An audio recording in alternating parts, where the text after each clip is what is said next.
Thank you for coming. Welcome. Lovely to see a group of people that are interested in plant-invertebrate interactions and relationships.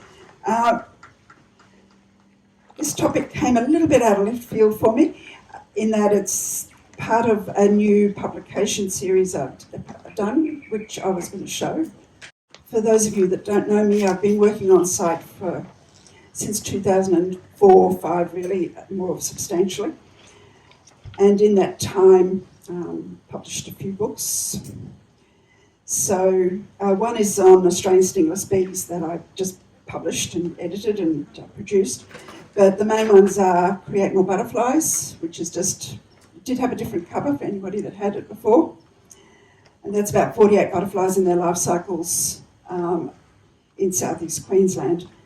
And then Inviting Nature to Dinner. And a lot of this talk is based on the background to that particular book, which is about how important plant interactions are with insects. I'd like to start by acknowledging the traditional owners of the land, the Jinnabara people, Nation, and recognise their ongoing connection to land, the country and their culture, and pay my respects to their elders past, present and emerging. But also the more I do, based on the little bit of exposure I have to outside my house, because I live in the city, the more I realise just the depth of the knowledge they must have just had by just sheer osmosis, because as soon as you start looking, you just see more and more.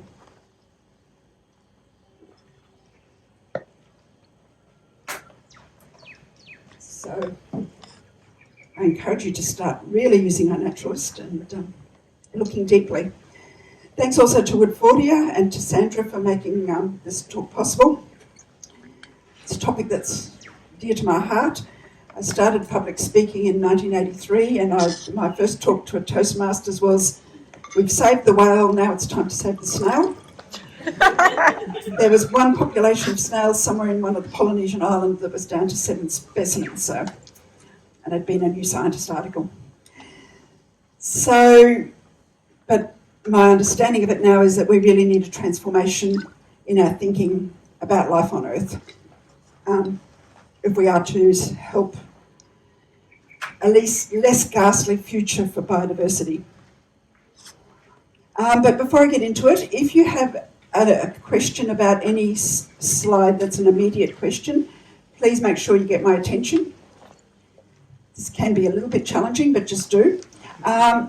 Do you know what happened to the snails?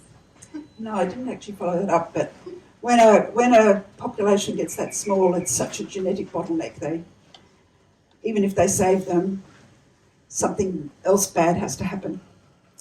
And they're gone anyway, so we're actually losing a lot of our own snails with global warming. And I'm going to keep calling it global warming. But anyway, so if you have a more general question, please ask at the end. So this talk is a somewhat newer incarnation of what I've been saying. But there's just so very much life on Earth, and we've got no idea what we're doing with it. Some of the research, I attended an online symposium on plant-insect interactions that was through the University of Leiden in the Netherlands in the middle of the year, and it's just blown my mind. I still can't process all the content, and I'm waiting for the scientific papers to come out, and they will be free, and I will provide a link at the end, and that would be really worth dipping into, because the complexity of the interactions was just like, oh my God. And they're only just starting to scratch the surface. So we live in this exquisitely complex and intricate world, and mostly what we're doing is turning it into introduced grasses that export almost nothing. So my daughter coined the term green desolation, because a lot of people like seeing it all nice and green, but if you look at the species composition, it supports very little life. As settlers, we've learned many of our gardening and agricultural and other practices from Europeans, somewhat North Americans. Their ecologies are all about 10,000 years old, in the sense that they were covered in an ice sheet down to somewhere in Italy, and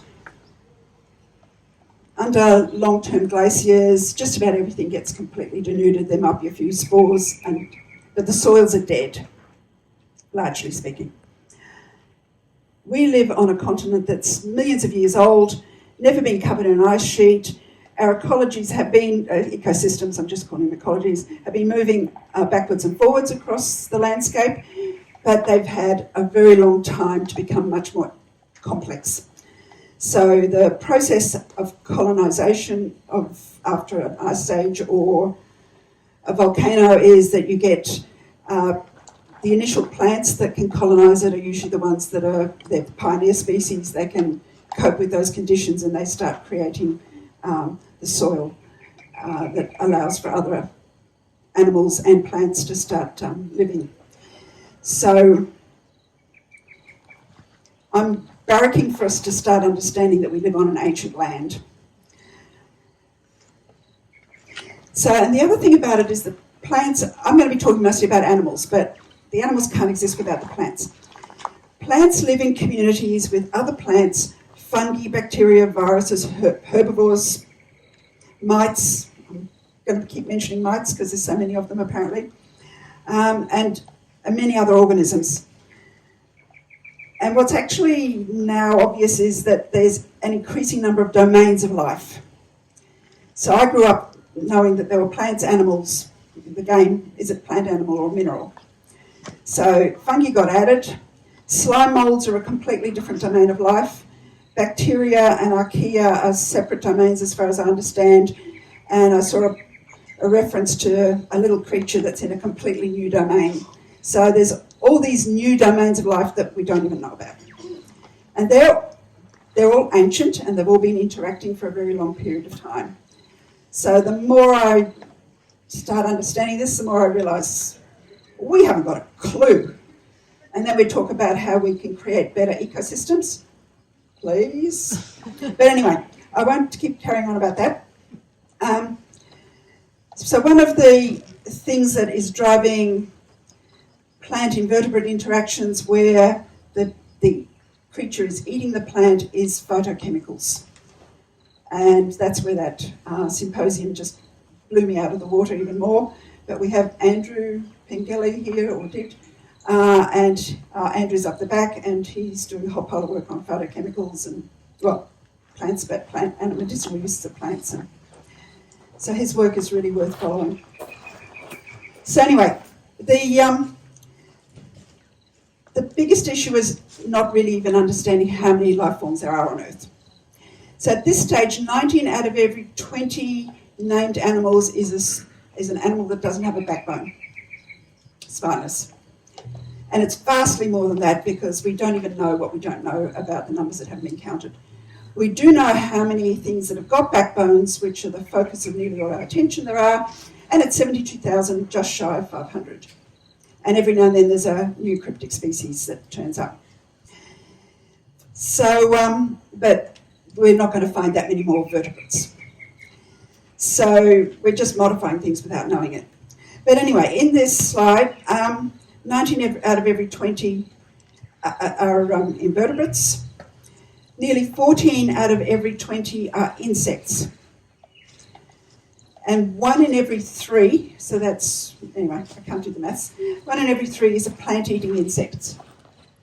And nearly all of them are specialised. So if there are that many, plant-insect interactions, not even counting invertebrates more generally, because there's more of them, and I'll go into that later if I've got time, there's just so much happening that we're just not seeing, and we're walking past it all the time because most of it's pretty well disguised. So on this slide, the direct plant using interactions are, that's a nymph of a brown bean bug, that's this top one. It looks like a little bit of a one of the Polyrhacus ants. So a whole lot of things are mimicking something else, and until you know what you're looking for, you won't see it. The caterpillar over there is a lemon migrant caterpillar.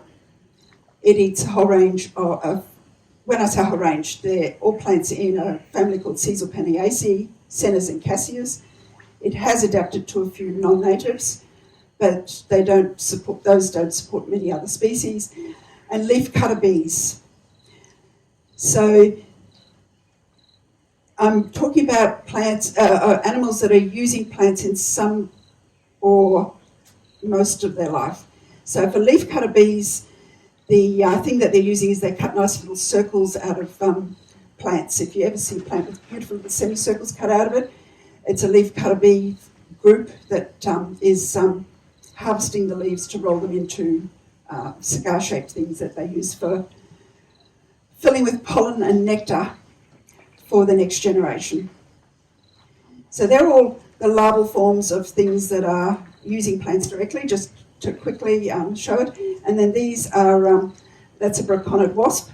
Its food source is caterpillars and a whole range of other insects and probably invertebrates.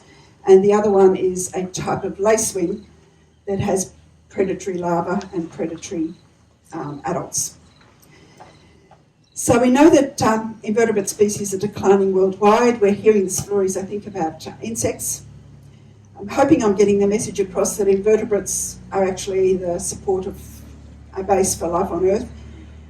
And if you're hearing the story about honeybees declining and that being a really serious issue, it's an issue for some of the European crops that they've evolved with, where those crops might actually be completely dependent on bees. They are efficient at pollinating what they normally use. They're not necessarily nearly as efficient at pollinating native plants. And in a lot of cases, they're just strain robbers, but then lots of bees are robbers. So we have something like 1,700 to maybe up as many as 3,000 species of native bees in Australia. And there's vastly more other species that are pollinators. Helen, can you describe a robber? A robber? The beautiful blue-banded bee has been photographed. So we know blue-banded bees are a buzz-pollinating bee, not a bumblebee, but a native buzz-pollinator. That anything that's in the Caesar Penniaceae, which is then the Sennas and Cassias, they need to be vibrated at a particular frequency to release their pollen. Anything that visits those flowers that doesn't vibrate them is just robbing them. But blue-banded bees are one of the ones that can pollinate them, but they've been seen drilling into the base of salvia flowers and just robbing the nectar.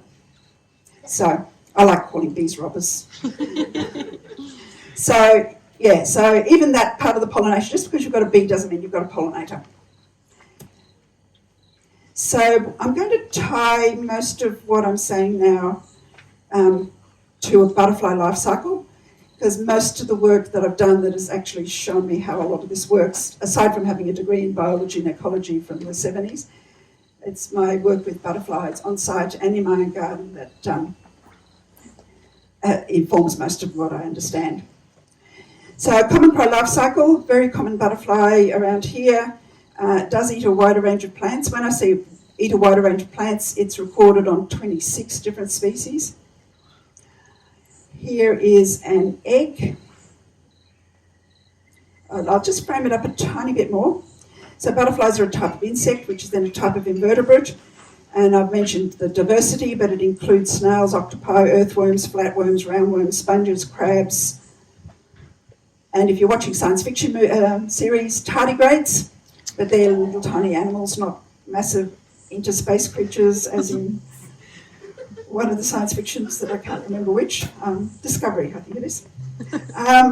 And the word invertebrates is just a colloquial name for aggregating them.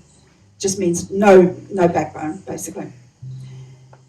Anyway, and since they don't have backbones, they can't stand up for themselves, and we have to do it for them. Anyway, so all complex life that's multicellular, more than one cell, more or less starts life as an egg, us included. Eggs are all over the place. In this case, the food that was required by the previous generation to produce the egg and the eggshell has become the next generation. I think we tend to forget that there's always something before, at least I do so. So this is a newly laid egg. At this point, there are a range of different creatures that are adapted to reduce the number of eggs on the planet, which is a good thing. But so there's wasps that complete a whole life cycle inside an egg. And I consider that to be the extension of the plant-insect interaction, plant-invertebrate interaction, because it's feeding the rest of the food web. Those wasps become food for something else, and then that becomes food for something else. So even the skin of that egg as this little creature... Oh, and the other thing that happens is plants sometimes respond to eggs being laid on them. And in one case, I had a clear-winged swallowtail egg, and the plant grew up around the outside of the egg and was trying to envelop the egg. And when the caterpillar hatched it, it didn't live. So the plant had poisoned the egg. But that plant was an Aristolochia tegala from North Queensland, so it possibly had stronger chemicals. And I don't know, there's a whole lot of questions about that. Anyway, a very quick sequence. Here is a caterpillar hatching out of that egg, provided by a plant, food provided by a plant previously. And its first meal is still a leftover from the previous food source of the adult. So here it is, a few days old. These all went very slowly over winter one year, and I lost track of how many days old they are compared to how fast they go in summer. So in order to become an adult butterfly, caterpillars have got the effect of a skeleton on their outsides, which is their skin. And they need to shed it 4 or 5 times, and a whole lot of species will shed it and then eat their skins. So in the process, this caterpillar has been eating a plant that normally grows up hoop pines called Secamonia elliptica, corky milkvine. It has a number of other hosts, but there's still a fairly limited number of hosts. It actually does like some things that people like to grow in gardens, so Stephanotis in Mandevilla, but I don't encourage that personally anymore. So it will turn around and eat its skin, but I didn't capture that. So here it is, it's a few millimetres long after it's shedding its skin. And here it's a bit older, and it's actually getting its normal caterpillar colours and shapes that you can recognise easily. Here's one eating. This particular species tends to eat the whole leaf. I suspect that's a strategy to make sure that it's not or that it's harder for the predators and parasitoids to find it, and also the leaf. So when a leaf gets eaten by caterpillars, there's a whole lot of other things that start happening.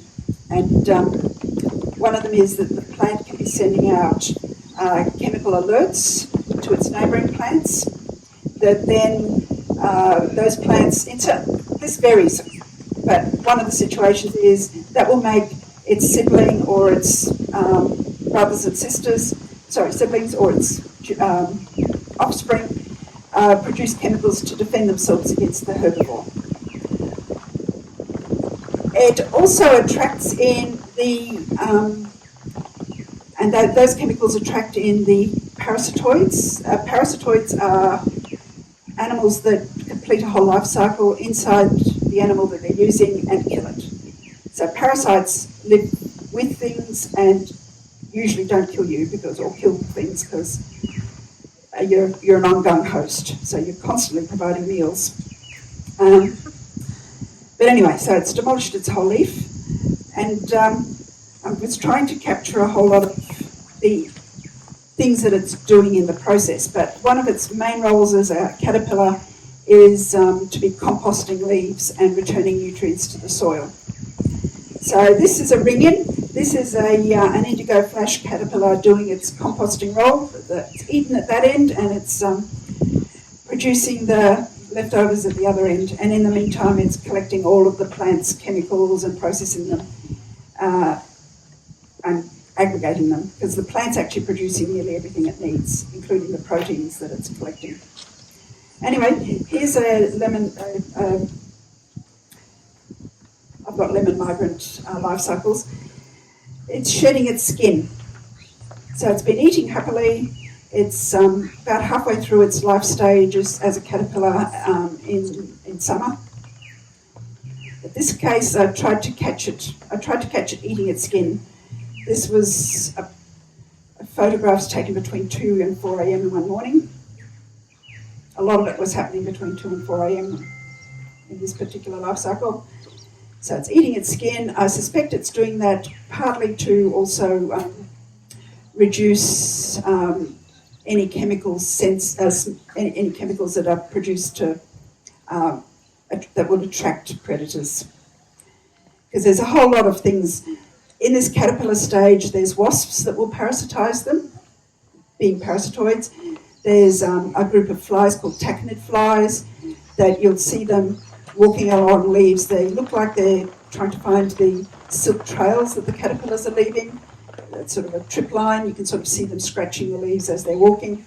They're a fairly buzzy fly, so they're a little bit easy to pick. There's tachinid flies that parasitize even aquatic snails. Beautiful tachinid flies, those. Here the caterpillar is shedding its skin. It's always really vulnerable at any of these stages. It's holding onto its old head capsule, right, so the head's down the bottom end there. Anyway, I'll just go through this sequence quickly. It sloths off all its skin, including the skin from all of the little breathing spiracles along its side. The clock's gone.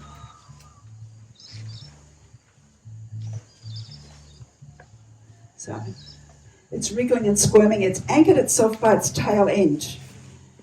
It took me a long time to learn in this because I raised thousands of caterpillars that you can't shift a caterpillar that's been sitting still for a while because it's likely to be in the process of developing its new skin and it's likely to have anchored itself, and if you shift it, it can't crawl out of its skin. Anyway, I didn't wait to catch this one eating its skin. And lucky I didn't, because it still hadn't eaten it by mid-afternoon the next day. So here it's getting, that just hards up. Here it's more or less full size. Here it's getting ready to pupate. It's attached itself by the tail. It's forming its pupal skin underneath. So at this stage, there's different things that will parasitize it or collect it. Its shell its emerging shell is very soft. So it's wriggling and squirming. These were all handheld images because I had no intention of animating them until I saw what I'd done, and then I realised that it was really worth it to try and animate them, but I still have to do the work. So, and what was really remarkable from doing these photos is I had understood that it forms its pupal skin from little discs of cells that are present at the time of its birth, and they don't change or grow much until it starts pupating.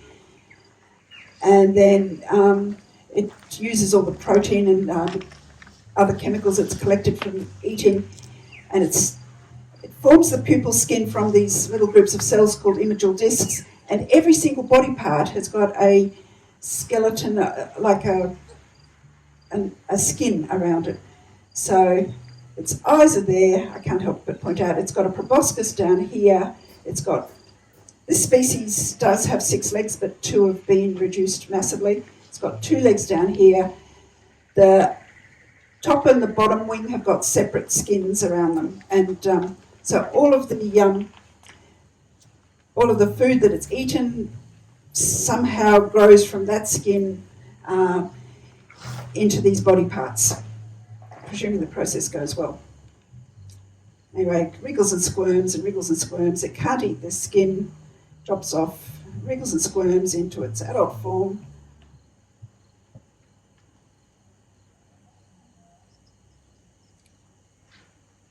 You're going to have to keep time. Okay, so finally, after a while, it settles into its pupal shape that's recognisable. Takes a bit longer. So more plant-insect interactions. This is a different pupa, but it's attached itself by the tail, but it's also made sure that that bit of twig it's on is attached to the stem. So I thought that was... So, like leaves fall and that sort of stuff, plant parts fall, this creature is making sure that the plant can't get rid of it as well. Not that all plants are that busy trying to get rid of their herbivores, but some are. And so that's two colour forms of the chrysalis.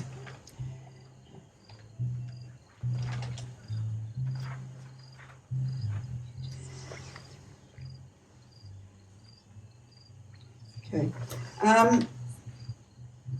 Here it's about to emerge, so it's coloured up.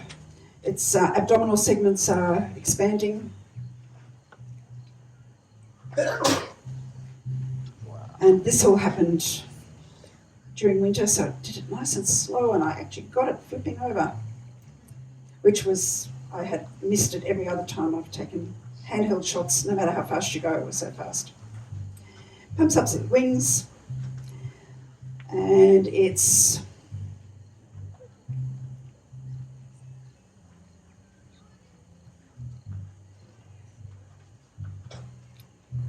pretty soon after the wings harden, and then it becomes ready to fly.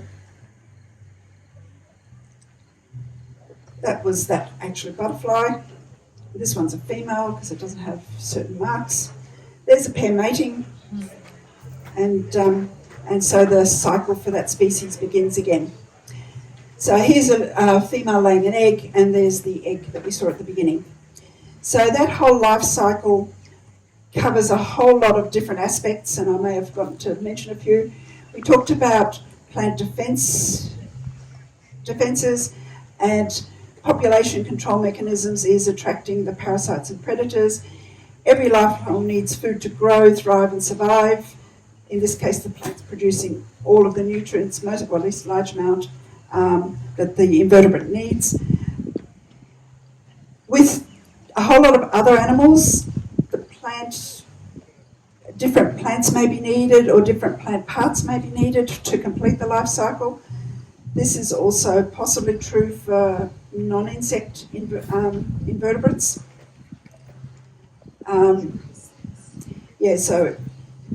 So all life forms need shelter of some sort. The plant is providing shelter, it can hide in amongst it.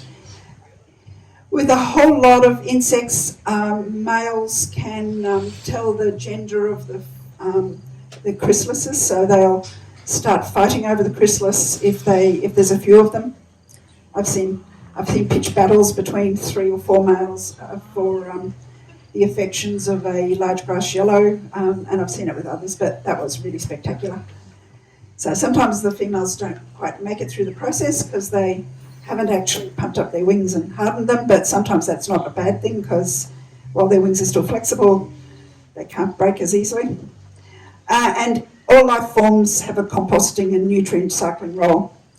And our massive sewage systems are an example of that, but we turf it out into the sea. These animals are part of the whole nutrient cycling system. That's an essential ecological service. So in recent years, a whole group of people tried to work. Oh, sorry, this is moving around. Is this still? They identified 75 different ways in which insects eat plants, and then managed to categorise it into 24 main ways. So leaf miners, we'll probably see a whole lot of them when we're walking on the walkway, because I like pointing out leaf miners. So there's chewing animals above ground and below ground. So cicadas would be a chewing animal underground. So root chewers.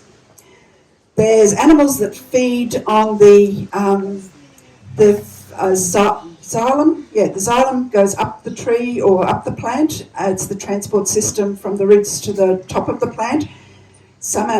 That's usually under pressure. So there's certain animals that are big enough to be able to cope with that, and will use the phloem. Sorry, the xylem. I haven't done this stuff of xylem and phloem since the 70s, so I just get them mixed up. The phloem is the transport system back down to the plant, down to the roots. It's not under the same pressure, so then apparently aphids can use that, but they can't use the xylem. And just in terms of biodiversity, there's something like 13 native species of aphids in Australia, so everything else that's introduced is not native. So nearly everything that's on our crop plants that are aphids are introduced. And then there's, so there's sucking and there's chewing, and then there's galling. So there's a whole lot, we'll see some galls if it's not raining too much. That's where the insect induces the plant to produce food in what's become a tougher leaf, or is going to become a very tough leaf.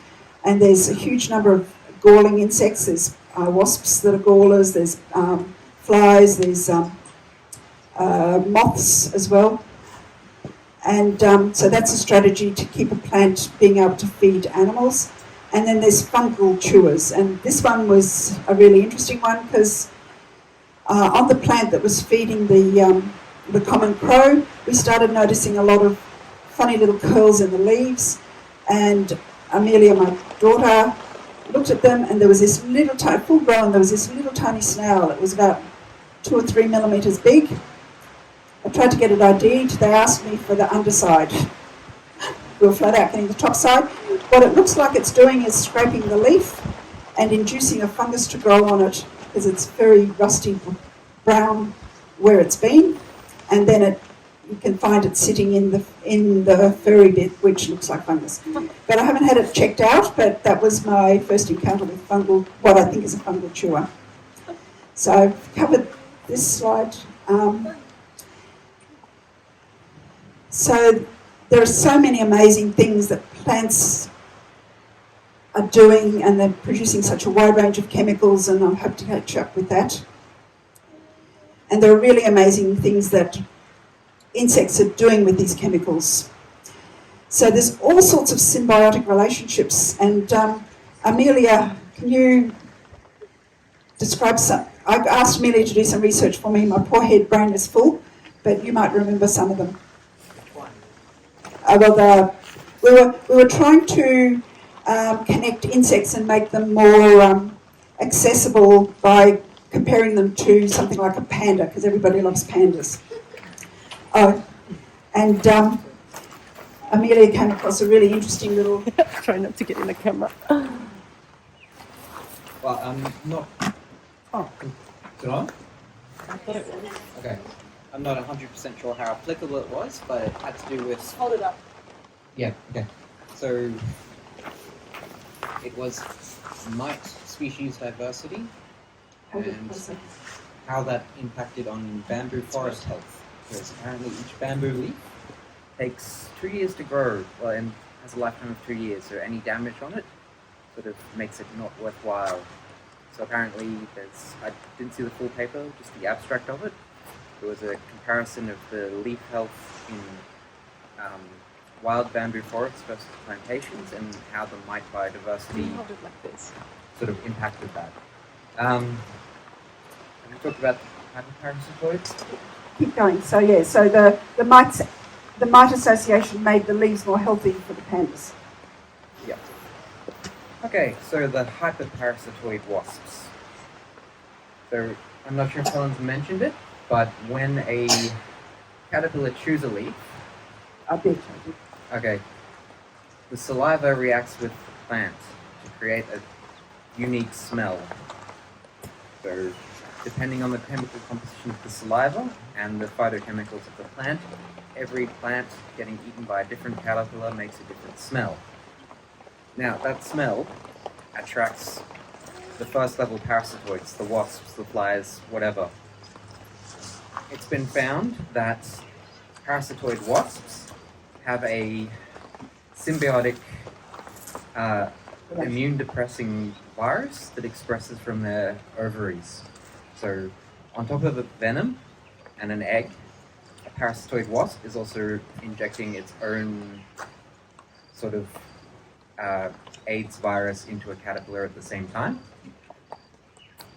Now, in some cases, that virus changes the expression of the saliva glands such that the smell from the caterpillar chewing the leaf changes. Now, it seems like that would be useful to sort of make sure that the wasps aren't parasitizing the same caterpillar, but that change in smell then attracts the wasp that parasitizes the wasp. Sorry. Yeah. This is from a study because some farmer was annoyed with their new investment of parasitoid wasps getting eaten by the hyperparasitoid, which is the name for it. So they wanted to find out what mechanism it was, and it was sort of, yeah, some poor scientist had to remove the saliva glands from a caterpillar to work it out. Anyway, thank you.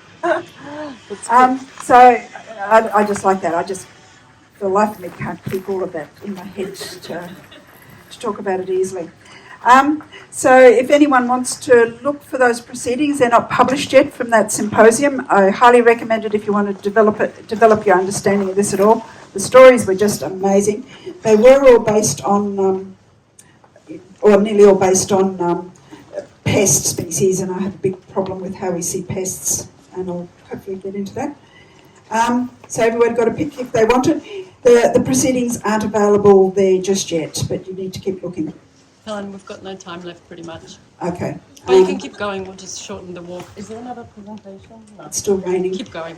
Okay, this is a delightful drawing, illustration that I found in trying to work while I was putting together Inviting Nature to Dinner. It represents the start of life on Earth and the radiation of species diversity.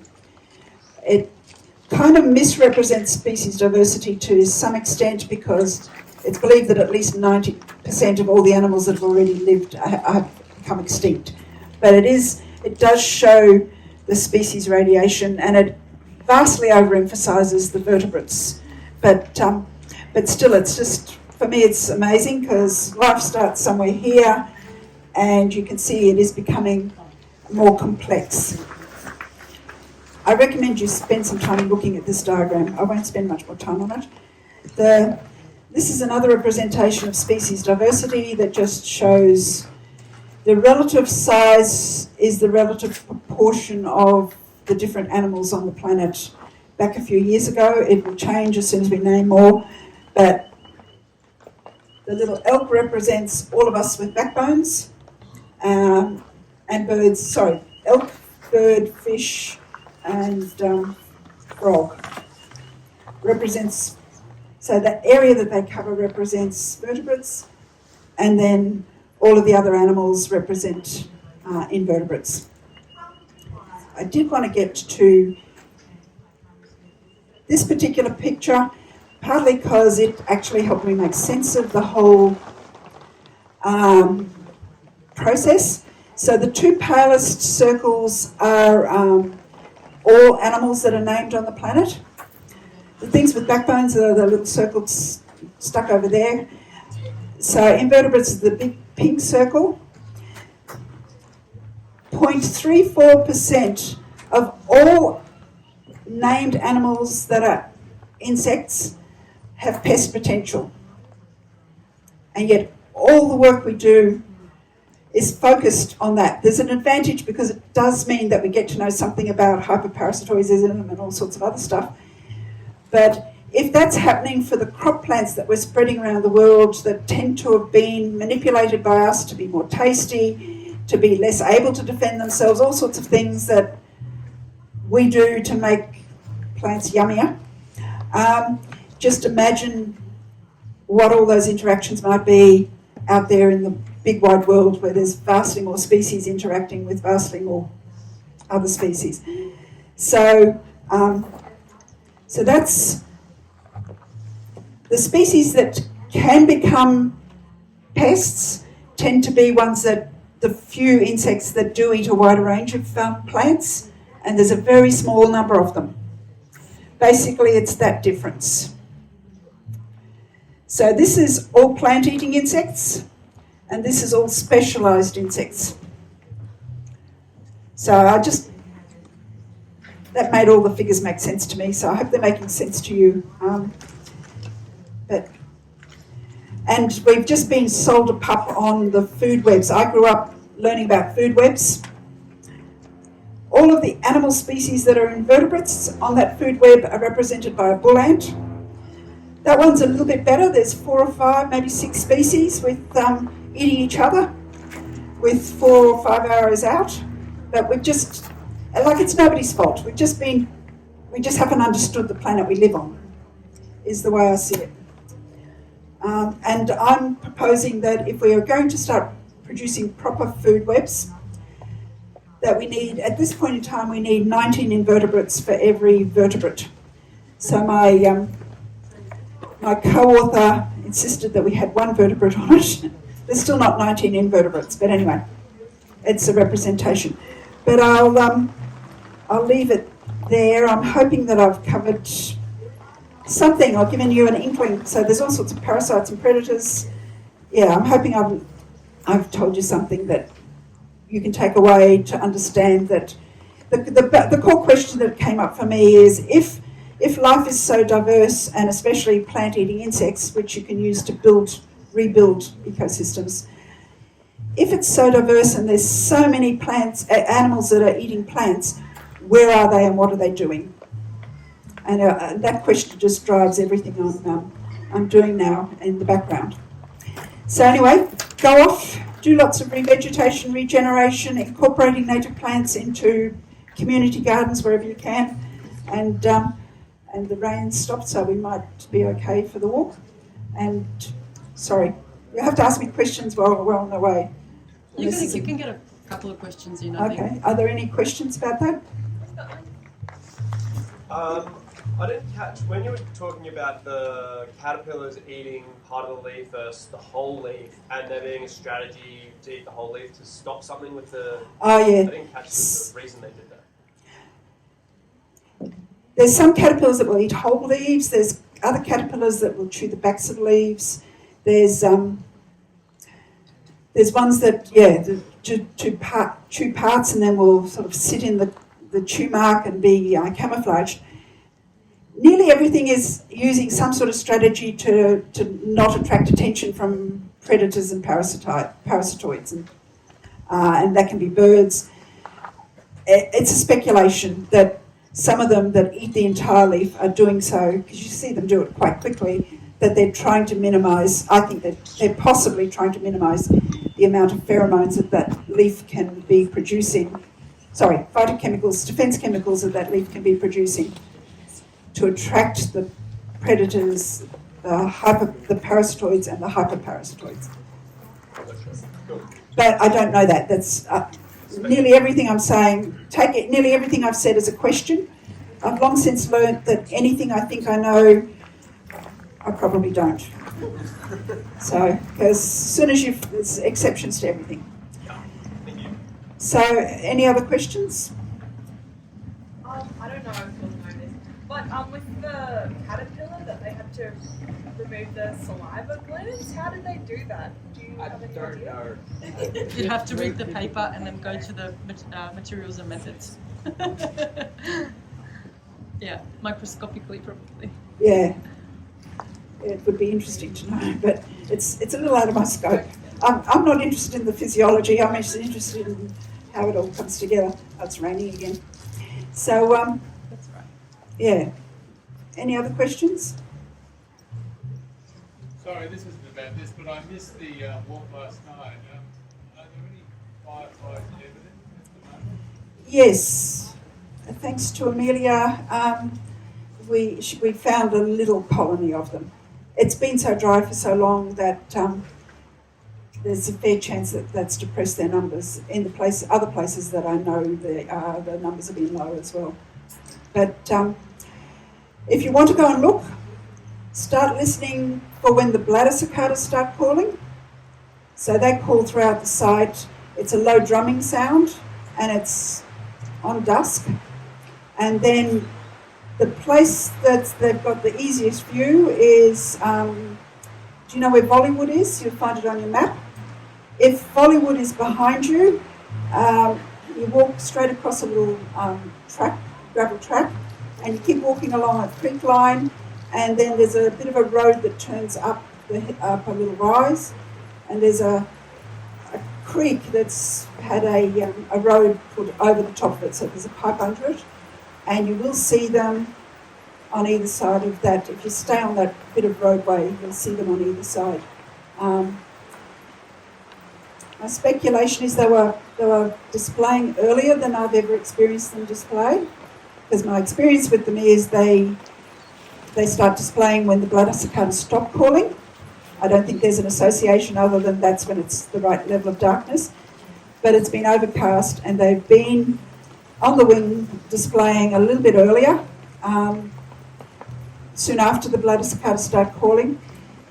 But you don't see them very well then because they're not very bright. How many species are there?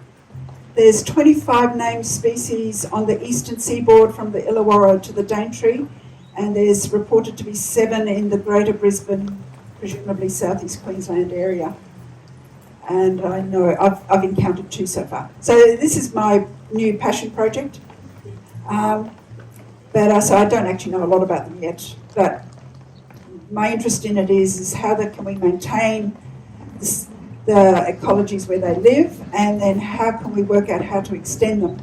Because I can't see any good reason why they wouldn't have been in every single gully off every single range in southeast Queensland before we started lighting everything up and it's not even scorched, denuding the earth. In Rainworth about 20 years ago? Yeah, there's no reason why they wouldn't have been in all of those gullies, but they put sewers down most of those gullies in the 60s, so that would have disrupted their habitat. So, it's not a plant-invertebrate, it's an invertebrate, other life form interaction. They have got predatory larvae that feed on the tiny snails and slugs that feed on fungi in the leaf litter. And for there to be 25 species, there has to be enough different niches and differentiation, or they would have outcompeted each other. So it's the project for me is to figure out what is the requirements. So what species are present when you find the females and the larvae, which I haven't found yet. I've seen one picture once. And so how can we... It's really different from butterfly gardening. With a whole lot of butterfly gardening for the FIFO butterflies, you grow the plant, sooner or later you get the butterfly. I think fireflies could be just as appealing as butterflies, if not more so, because more people have turned up to firefly things that I've run than butterfly things ever, until recently. And so I'm really keen to start making a big fuss about fireflies because of the complexity of that arrangement and because it is about a habitat conservation issue rather than a what can I grow to support some animals. Doing that is really worthwhile when you've got a patch like this, but let's stop creating patches like this because then we can have more fireflies. And everybody likes them, they're magical. So has anyone studied what the larvae actually eat, like the snails and the fungi that the snails I haven't seen anything on it, but look, it might be buried in the literature. I'm no great reader of literature. I don't remember those kinds. That just doesn't. So I'm just wondering about moisture. If there's no moisture in the leaf litter because of drought, yeah, that's why we. Yeah, then there's less fungi, then there's less snails, then there's less fireflies. So they'd have to just find whatever's still there. There's usually some remnant, but yeah, as the climate dries, it's a big issue. But we know they're in the ranges off Conondale. I've heard plenty of reports. There was a big colony here in 2011, but it got remodelled into, the base of the amphitheatre. And so I've been looking very casually ever since. So we're really chuffed to have found them, a bigger group of them. But it might take a little bit for the population to recover, a few more wetter years. Did that answer your question? So if you want to find fireflies, talk to me. Get in touch, because I want to start seeing working out where they are and mapping them. But it's interesting that is a fungal association, and fungi are not primary producers. So the connection with butterflies is their larvae are eating primary producers, as in plants, but fungi are decomposing organisms they're not actually producing their own food, they're using food out of the environment to create whatever they need, that then becomes food for yet other things, and then they feed plants. So I just love the complexity. It's exquisitely complex. And then the other thing that I've started wondering about is The plants are producing all different phytochemicals, and you even get variation between the same species of plants in phytochemicals. So how much is that influencing the leaves fall? How much is that influencing the chemistry of the leaf litter? How much is that influencing which fungi and other organisms can be decomposing that leaf litter? How much is that influencing all the other organisms, including the fireflies? So I'm just seeing even more exquisitely complex relationships, but I don't have the details, so I've just got lots of questions. More questions than I can finish answering in a lifetime, thankfully. Hopefully there's lots more generations to be starting to think about these things. So yeah, so there's got to be enough variation for 7 species to be able to live in the region, so fireflies then. In southeast Queensland, there's 7 species, yeah. Display at different times. That's The right. year, I think. They're all active sometime between spring and the end of summer that I found out about. And I believe they display at different times. There's actually 10 families of other beetles and 1 of moths that have species that mimic fireflies because they're toxic. So there's all these other amazing complexities attached to fireflies so it makes it a really good teaching tool. And besides that, it's just so much fun seeing a firefly. So, Should we go out? yeah. Yeah. So, Helen's got do you want to tell everyone you're giving another talk? oh yeah, I am doing another talk at 2 p.m. Is it? Yeah. On 1 till 2, I think. sorry, Wait. 1 till 2. I Okay. just looked it up and I lost it. It's on butterflies and other beneficial beings. So I'll be talking more about some of the things that I had to drop as well. It's on the program. It's up the back there. Sorry. Actually, I've probably I think got it's it 1 here on till the 2. slide. It's 1 till 2. It's 1 till 2, yeah. So we There better go. get going into the wilderness. Yeah. All right, thank So, you. and I believe Andrew's doing something at the same time as us. We're all going out. Andrew is doing I'm doing fungi, Helen's doing insects or invertebrates, and Andrew's doing plants. So we're going to have 3 people. And as you guys look for biodiversity out there, ask us questions. Take pictures, Take upload them photos, to. Upload. Yep.